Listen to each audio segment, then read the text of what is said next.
ආයිබෝන් යාළුවනේ. ඉතින් මගේ channel එකේ මම කතා කරනවා ඔයාලා self improvements කරගන්නේ කොහොමද? ඔයාලා social improve වෙන්නේ කොහොමද? ඊට පස්සේ ඔයාලගේ educational පැත්තෙන් improve වෙන්නේ කොහොමද කියන එක ගන්න. ඔයාලා තාමගේ community එකට join වෙලා නැත්නම් පල්ලෙහා තියෙන subscribe button එක ඒක click කරලා ගිහින් අපිත් එක්ක join වෙන්න ඔයාලට පුළුවන්.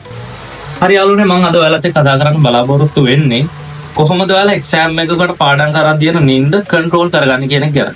A level වෙන්න පුළුවන්, O level වෙන්න පුළුවන් මේ ඕනම exam එකකට නිදිමතයි පාඩම් කරද්දී ඔයාලට එනවා නිදිමත. මේ නිදිමත නැති කරන්න බෑ. නිදිමත නැති කරලා හරියන්නේ නැහැ. අපි කරන්න ඕනේ මේ නිදිමතේ නිින්ද දවසේ යම්කිසි කාල සීමාවකට කැටි කරලා තියාගන්න එක. හරිද? අන්න එහෙම නිින්ද කන්ට්‍රෝල් කරලා ඔයාගේ වැඩ ටික ඉෆෙක්ටිව්ලි කරගන්න කොහොමද කියන එක ගැන තමයි මම අද වීඩියෝ එකේ කතා කරන්න යන්නේ. එහෙනම් යාළුවනේ වැඩි කතා බහක් නැතුව අපි යමු වීඩියෝ එකට.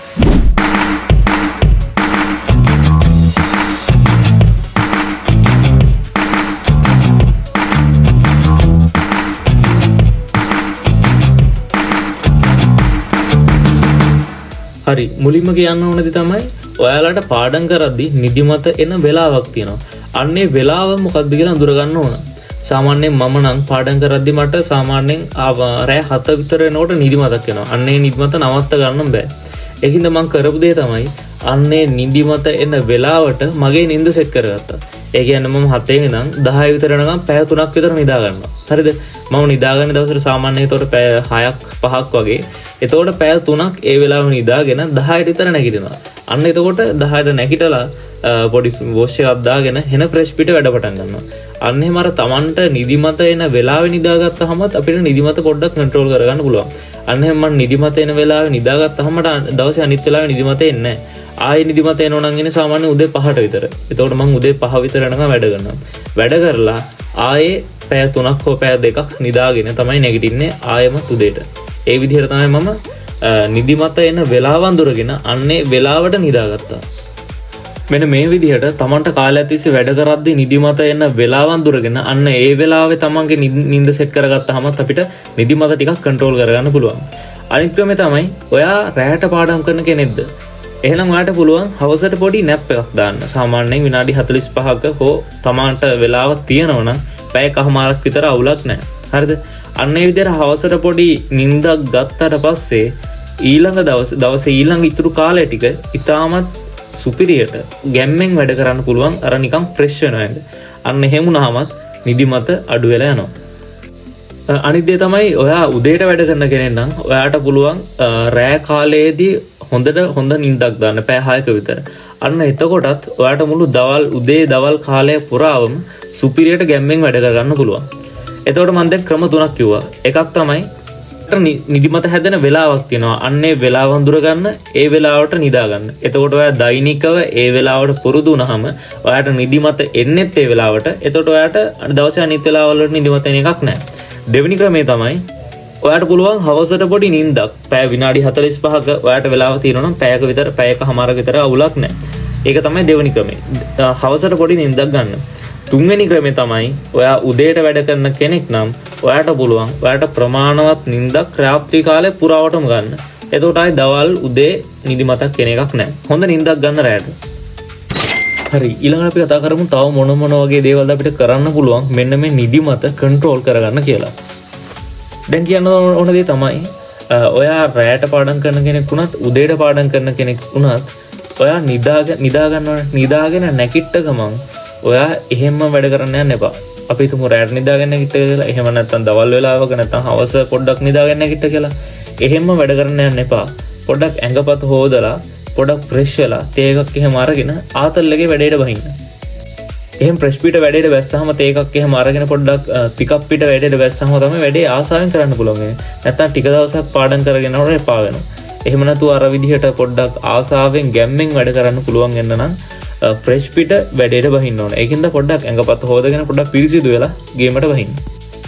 ඊළඟට කියන්න ඕන කාරණාව තමයි ඔයාලා වැඩ කරද්දී එක දිගට වැඩ කරන්න යන්න එපා. ඒ කියන්නේ මම මේ කියන්නේ විනාඩි 30 කොටස් විදිහට වැඩ කරන්න කියන එක නෙමෙයි. ඒ කියන්නේ අපි හිතමු මෙහෙම දැන් මම වැඩ කරන මම කිව්වා මම 7 ඉඳන් 10 වෙනකන් නිදා ගන්නවා කියලා. ආයි 10ට ඇහැරලා ඇඟපත හොදගෙන තේ එකක් එහෙම හදාගෙන ෆ්‍රෙෂ් පිට මේසුඩ වාඩිලා වැඩේට බහිනවා කියලා කිව්වනේ. අන්න එහෙම මම ආයෙ නිදාගෙන සාමාන්‍යයෙන් උදේ 3ට විතර කියලා හිතමුකෝ. එතකොට ඒ 3 විතර 10 ඉඳන් 3 විතර වෙනකම් මම එක දිගට වැඩ කරන්නේ නැහැ. හරිද? අර මම 10 ඉඳන් 11 12 එක විතර වෙනකම් වැඩ කරලා එකේ ඉඳන් පොඩි 1:15 හෝ 1:00 විතර වෙනකම් රෙස්ට් එකක් ගන්නවා. හරිද? අර එක දිගට වැඩ කරන්න ගියාම බෝරින් වෙනවා. ඒ වගේම අපිට එක දිගට වැඩ කරන්න බෑ, නිදිමතකුත් එන්න බලනවා. හරිද? ඒකෙන්ද එහෙම එක දිගට වැඩ කරන්න යන්න එපා. පොඩි රෙස්ට් එකක් ගන්න.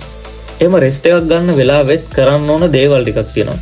මුලින්ම හිතලා බලන්න මෙඩිකල් ෆැකල්ටි හරි ඉංජිනේරින් ෆැකල්ටි හරි ගියාම තේරුණාම කොච්චර සතුටක් ඒවිද, ඒ වගේ දේවල් පොඩ්ඩක් හිතන්න. එතකොට වෙන මොටිවේෂන් එකක් එනවා. ඒ වගේම තමයි බලන්න ඔයාලට තියෙන වැඩ මොනවද, ඉස්සරහට කරන් තියෙන වැඩ මොනවද, පේපර්ස් වල ලකුණු අඩු නම් ලකුණු වැඩි කරගන්න කොහොමද, මෙන්න මේ වගේ දේවල් ගැන හිතන්න.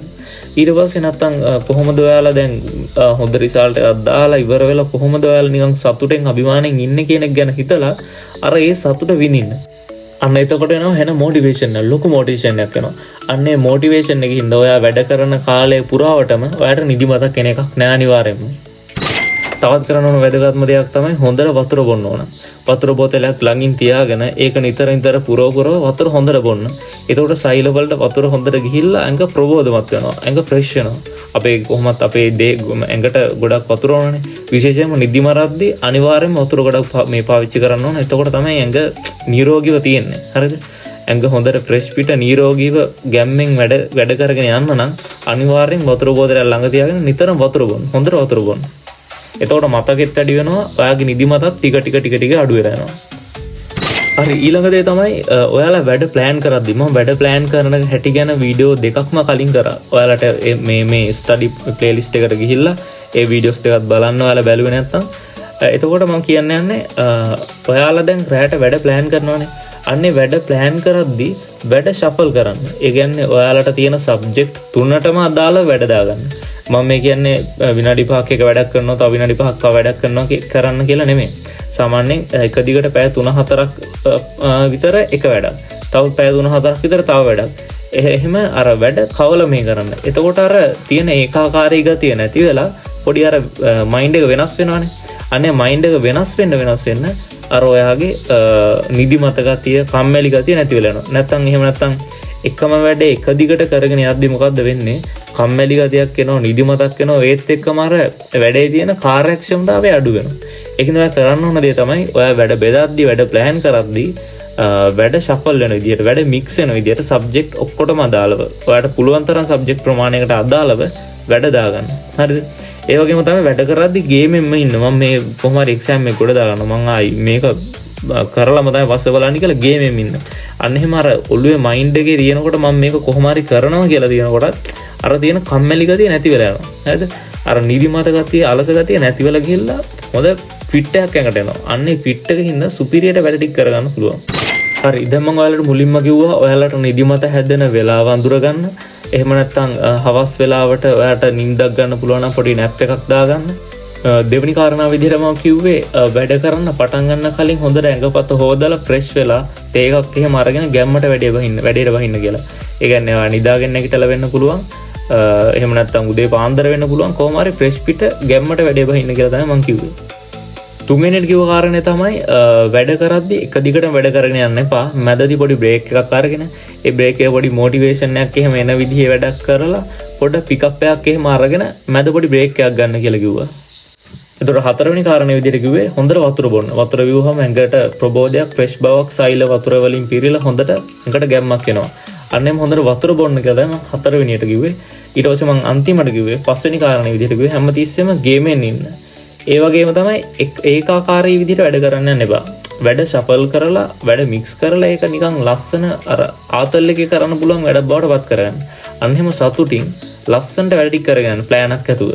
මෙන්න මේ විදිහට වැඩ කරගෙන යද්දි ටික ඔයාගේ නිදිමත කන්ට්‍රෝල් කරලා තියාගන්න ක්‍රම ඔයාට තව තවත් ප්‍රැක්ටිස් කරගන්න පුළුවන්. මේ ක්‍රම තව දියුණු කරලා පුළුවන් ඔයාලට නිදිමත නැති කරගන්න. ඉතින් මුලින් මේ වගේ ක්‍රම අත්හදා බලන්න. මේ වගේ ක්‍රම කරලා බලන්න. එතකොට අනිවාර්යයෙන්ම නිදිමත නැති කරගන්න පුළුවන් ඔය පාඩම් කරද්දි එන. ඉතින් යාළුවනේ ඔයාලට වීඩියෝ එක වැදගත් කියලා හිතනවා ලයික් එකක් දාන්න. තව මොන හරි දෙයක් දැනගන්න තියෙනවා නම් කමෙන්ට් එකකුත් දාගෙන යන්න. තාම අපේ channel එක subscribe කරලා නැත්නම් දැම්ම subscribe කරලා අපිත් එක්ක එකතු වෙන්න පුළුවන්.